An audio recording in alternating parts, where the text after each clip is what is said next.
plaisir. Le coach mental, en fait, c'est vrai que c'est pas encore démocratisé. On a l'habitude d'avoir des coachs sportifs pour le corps et c'est quelque chose qui se voit. Et le coach mental, c'est vrai que le mental, c'est pas quelque chose de palpable, quoi. Et c'est pour ça qu'on a du mal à percevoir l'utilité ou l'évolution finalement de quelqu'un qui va être coaché. Même si finalement l'évolution tu la vois parce que la personne va changer de comportement et le but, l'objectif d'un coach mental, c'est de tirer une personne vers le haut, de l'amener à réaliser ses rêves, déterminer déjà quels sont-ils, déterminer des objectifs bien précis et l'emmener vers ces objectifs-là, quoi.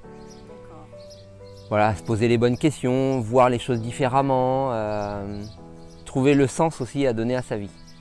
On l'abordera peut-être plus tard, mais le sens pour moi dans une vie, le sens que tu donnes à ta vie, c'est quelque chose de primordial.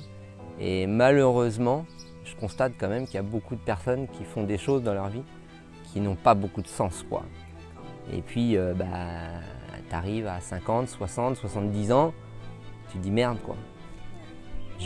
Si j'avais su, j'aurais peut-être fait les choses différemment, quoi. Donc, voilà, un coach mental. Alors, on me pose souvent la question, ouais, alors c'est quoi la différence avec un psy? Peut-être c'était la question qui...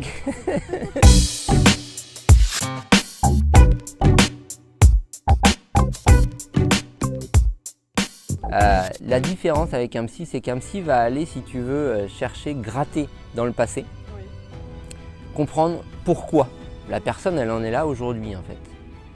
Les blessures du passé et aller vraiment chercher les causes, quoi. Là où un coach finalement va arriver en complément du travail d'un psy et va, comme je le disais tout à l'heure, tirer la personne vers le haut et on va prendre la personne comme elle est dans l'état présent, à l'instant présent, et on va s'orienter vers l'avenir. Alors soit on peut évoquer des choses du passé, mais on ne va pas s'arrêter là-dessus, bien au contraire, on va vraiment s'orienter belles images, beaux objectifs, rêves et avenir, quoi. En capitalisant sur l'instant présent.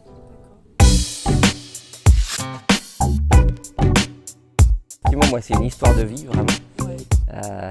Donc, ça m'amène à parler un petit peu de mon parcours et de pourquoi j'en suis là aujourd'hui. Et j'en viens au sens. Aujourd'hui, ce que je fais pour moi a beaucoup de sens.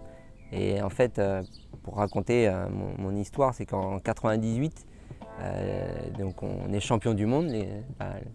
La France est championne du monde de foot le 12 juillet 98.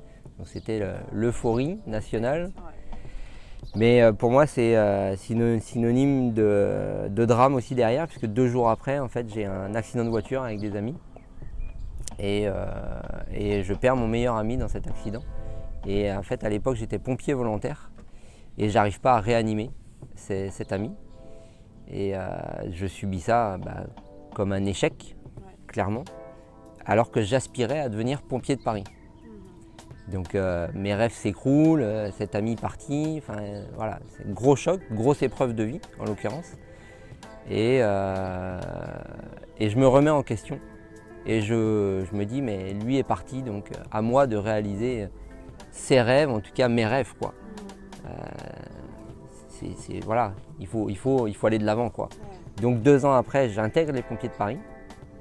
Je mets tout en œuvre et j'intègre les pompiers de Paris avec, pour la petite histoire, le défilé du 14 juillet sur les Champs-Élysées. Donc ça, c'est un magnifique souvenir aussi.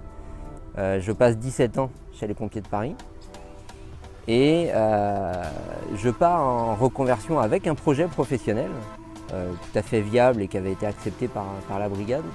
Mais alors, en fait, le dernier jour, je passe la voûte de la caserne et je me prends vraiment un choc émotionnel et je comprends que les 17 ans que j'avais fait chez les pompiers de Paris étaient par rapport à cet ami, quoi.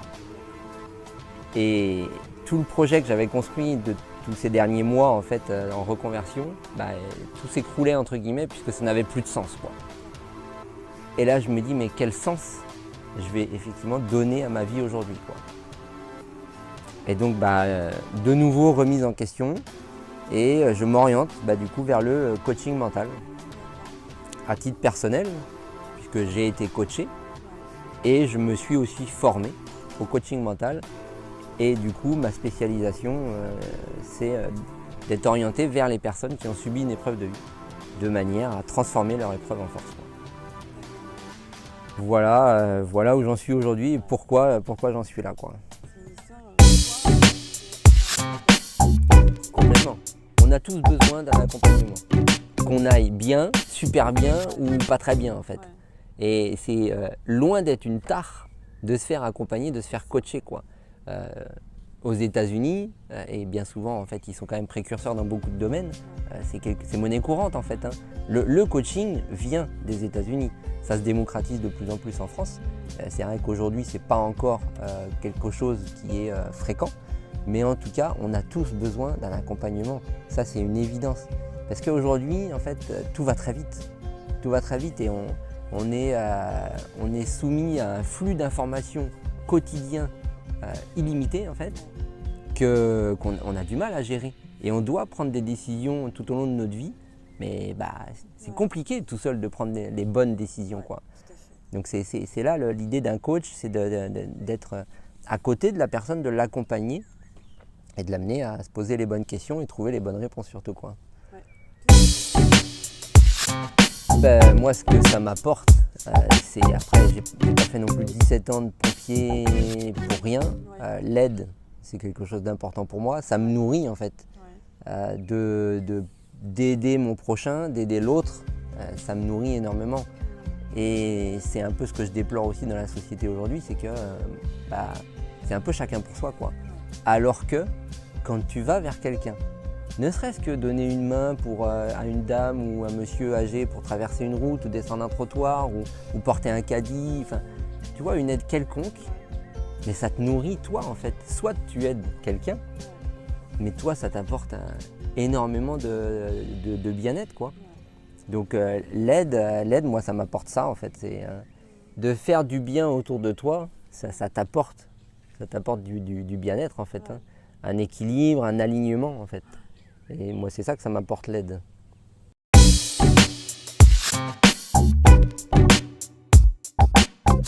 On l'a un petit peu abordé, mais c'est en tout cas pas attendre, quoi. Pas attendre. Pas attendre les années qui passent, parce que, et je le disais aussi, tout va super vite.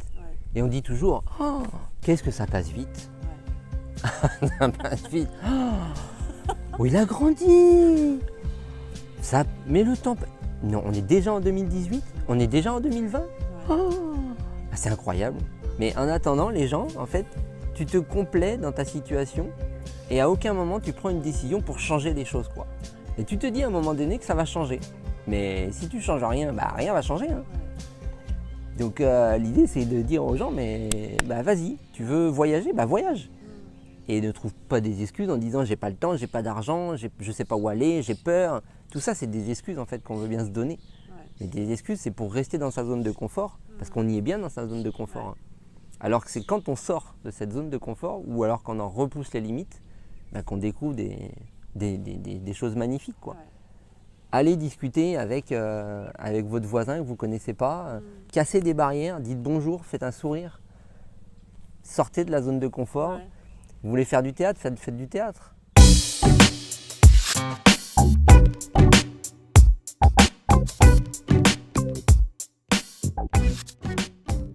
Donc moi le message il est là, c'est que faut pas attendre, quoi. Faut se donner l'autorisation de rêver et de réaliser ses rêves, quoi. Super. Ouais, parce que ça va trop vite. Et puis il y a des études qui ont été menées sur 1000 patients. Peut-être les chiffres sont pas exacts, mais en tout cas sur un nombre conséquent de patients sur leur lit de mort, en fait, vraiment sur leur dernière semaine de vie. Une question leur a été posée, mais voilà, qu'est-ce que vous auriez fait différemment, ou vous qui maintenant avez un recul sur votre vie, et 80% ont répondu je regrette de ne pas avoir tenté des choses, quoi. De ne pas avoir essayé telle chose, parce que je rêvais de le faire mais je ne l'ai pas fait, quoi. Et aujourd'hui, bah, je regrette. Bah, Ouais. et cette personne est partie avec ses rêves.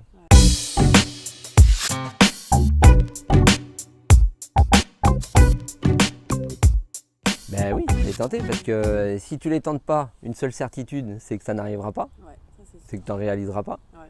Et si tu les tentes, bah, tu es susceptible d'en réaliser la moitié, les trois quarts. Après, effectivement, l'idée, c'est. Enfin, l'idée, si on peut réaliser tous ses rêves, c'est cool, hein. Ouais. Après, il faut être raisonnable un petit peu dans. Enfin, et encore, ça appartient à chacun, en fait, hein. Ouais. Ça appartient vraiment à chacun de déterminer des rêves, parce que toi, demain, ton rêve, ça va être, je sais pas, de partir en randonnée une semaine en cheval. Voilà, c'est un rêve. Alors Qui pour pour moi, ce quelqu'un serait un d'autre, challenge, hein, vu comment j'ai peur des chevaux, mais pourquoi pas. c'est un exemple. Mais pour quelqu'un d'autre, ça va être quelque chose mais complètement absurde.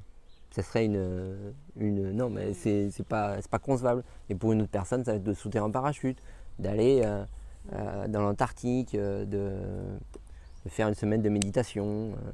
Ça appartient vraiment à chacun. Mais en tout cas, l'idée, c'est de se poser les bonnes questions à un moment donné, de se poser déjà. Oui. Parce que bien souvent, les gens ne se posent pas, quoi.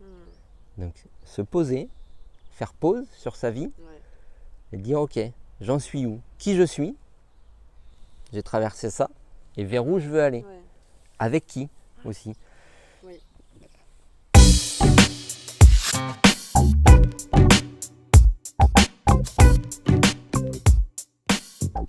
On veut toujours quelque chose qu'on n'a pas Mais c'est ça. et on est toujours en quête de ce qu'on n'a pas, alors qu'on est riche, on est hyper riche. Je te donne un exemple, tu perds la vue. Voilà, tu perds la vue du jour au lendemain. Malheureusement, ça peut arriver, ça n'arrive pas qu'aux autres. C'est aussi un message à faire passer, c'est que non, ça n'arrive pas qu'aux autres. Eh ben, c'est dur de perdre la vue. Et demain, tu te réveilles et, miracle de la science, il existe un remède pour retrouver la vue. Je reviens un petit peu en arrière. Quand tu perds la vue, on te met 1 million d'euros sur ton compte. Donc, tu perds la vue, mais tu as 1 million d'euros sur ton compte. Ouais. Cool. Ouais. Enfin, pas cool, mais cool. Oui. C'est ça. Et le lendemain, tu te réveilles et on te dit, voilà, il y a un remède à 1 million d'euros pour retrouver la vue. Qu'est-ce que tu fais? Donc, tu es riche aujourd'hui. Aujourd'hui, je suis riche. C'est vrai. J'ai un peu besoin de lunettes. C'est vrai. On se rend pas compte. Et on ne se rend pas compte de la richesse qu'on a de marcher, d'avoir de l'eau courante, d'avoir Internet, de pouvoir voyager, d'avoir des amis, de la famille. Et forcément, tu as des gens qui vont regarder la vidéo, qui vont se dire, bah oui, mais moi je n'ai pas ça. Moi je n'ai plus mes parents, je n'ai plus j'ai pas d'écran plat, j'ai pas Internet, j'ai pas l'eau courante. Mais tu as autre chose, tu as la vue, tu es en bonne santé. Ou quelqu'un qui n'est pas en bonne santé a certainement autre chose. En tout cas, l'idée, c'est de faire le focus sur ce qui va, sans évidemment nier ce qui ne va pas. Évidemment, un gros coup, quelque chose, oui. Mais c'est aussi se rendre compte de ce qu'on a, quoi. Et pour rebondir sur ce que tu disais, oui, la société de consommation, c'est toujours vouloir des choses qu'on n'a pas, quoi. Et c'est entretenu, oui, par les médias, par ce flux d'informations qui nous est transmis et on est conditionné. Donc le message aussi, c'est d'arrêter de regarder les médias. C'est d'accord. En tout cas, pas n'importe lequel. Ou en tout cas de se nourrir de quelque chose qui va nous faire du bien. Et non pas regarder les informations avec le générique des Dents de la Mer au début, en se disant mais combien il y a de morts aujourd'hui, quoi. Ben ça plombe. Oui, il y a des morts, oui, il y a des attentats, mais en fait, il n'y a jamais eu moins de morts à l'époque à laquelle on est que depuis la Seconde Guerre mondiale. Et ça, c'est des réalités. Pourtant, on se dit, c'est la guerre, en fait, on vit dans un monde de fous. Non, non, non.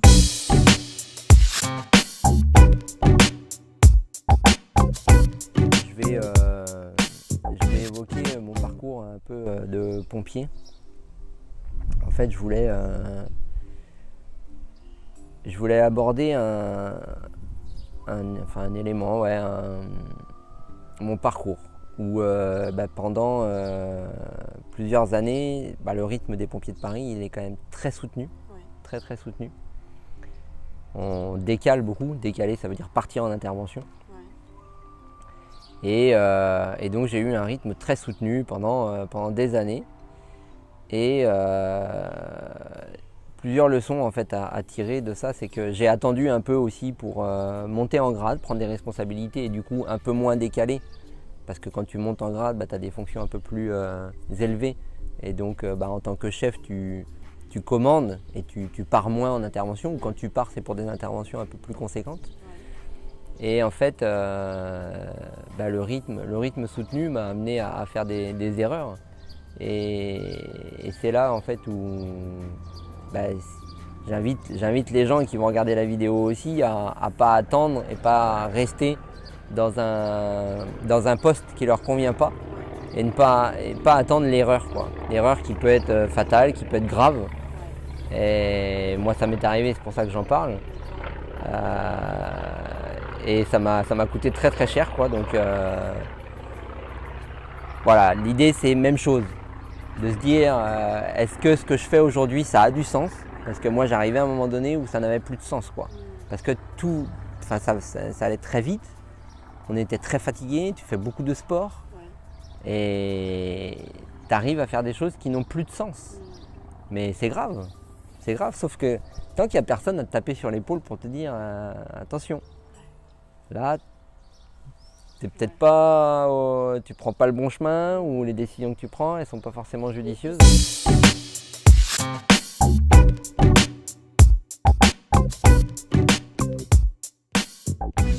À fond.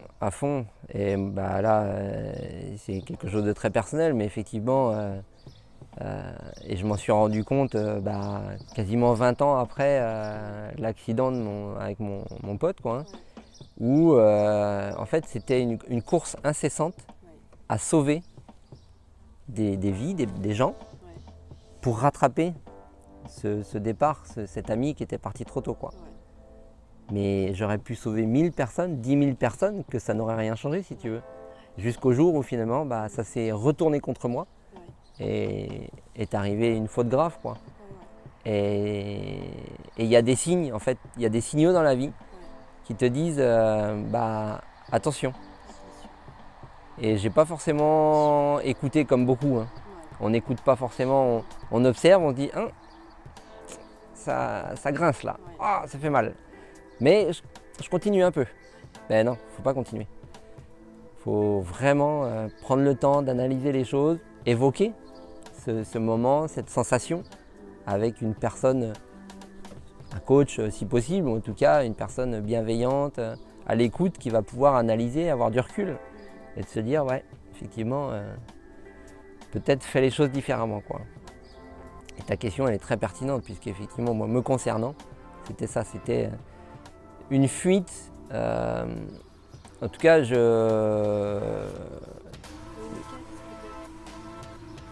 en tout cas c'était du non-sens, quoi. Clairement.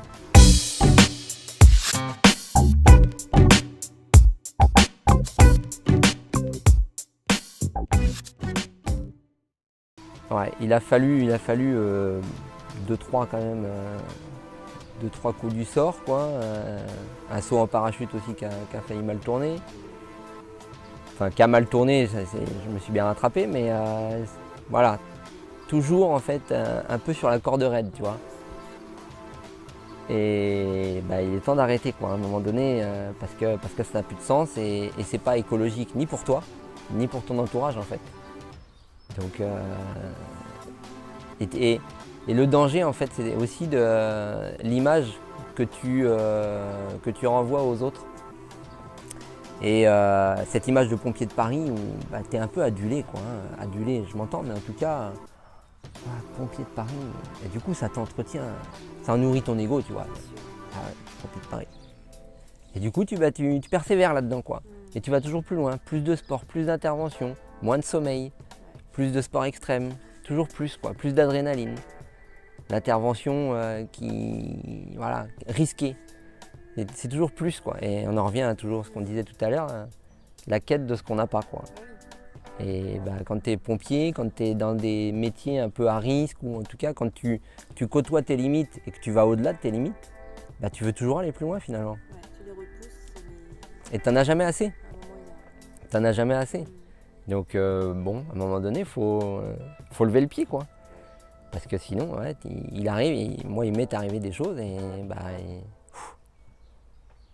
faut savoir s'arrêter. Et voilà, le chemin que j'ai pris aujourd'hui me correspond beaucoup plus, ou en tout cas, après c'est aussi alimenté par ma vie, hein, donc c'est ok. Après, il faut être ok avec ça, il faut se dire que, comme tu l'as dit, je devais passer par ces étapes-là finalement pour être la personne que je suis aujourd'hui et avoir le recul nécessaire pour dire aux autres, ouais.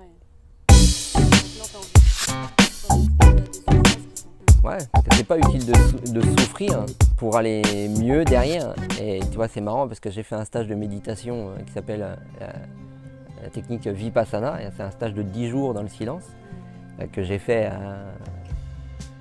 pendant ma période de reconversion, après les pompiers de Paris. Et ça m'a fait un bien fou, quoi. Et j'y allais étonnamment pour me libérer émotionnellement de choses du passé assez lourdes. Et je me voyais pleurer, je m'imaginais des choses.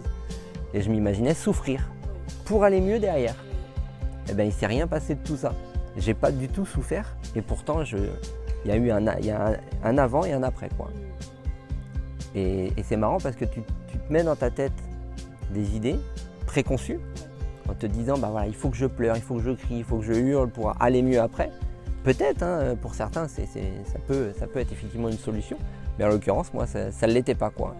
J'ai juste eu besoin de me retrouver face à moi-même, 10 jours sans parler, sans communiquer avec les autres. Et ça a été un magnifique voyage où là, vraiment, tu fais pause et tu te rends compte de qui tu es et pourquoi tu fais ce que tu fais aujourd'hui et vers où tu veux aller, quoi. Merci beaucoup. Ouais.